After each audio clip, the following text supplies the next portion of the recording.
François Hollande, décidément, Laurent Neumann a pratiquement tout le monde contre lui dans cette histoire. En tous les cas, à gauche, il n'a plus rien à perdre. Mais imaginons qu'il réussisse. Est-ce qu'il ne sauverait pas son quinquennat?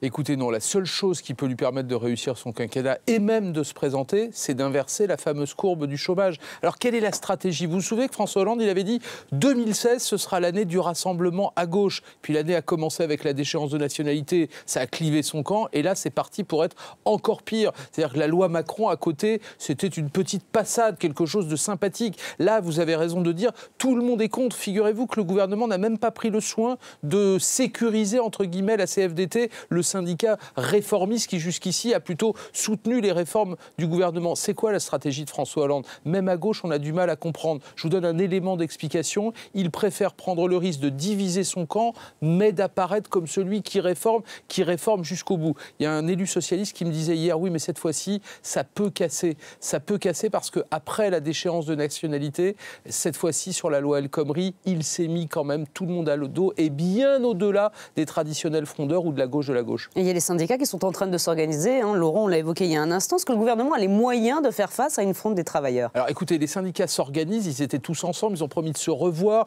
Vous avez vu cette pétition, 350 000 signataires déjà pour retirer la loi El Khomri. Puis vous avez vu ces images sur le net qui circulent partout, ces images de manga où on a même créé un film avec Manuel Valls et Myriam El Khomri. Manuel Valls en anti-héros, en héros méchant qui veut absolument détruire le code du travail.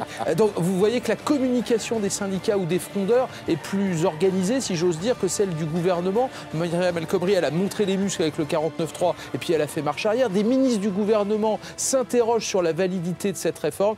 On s'apprête à vivre une bataille. Je vous assure que la loi Macron à côté, c'était rien.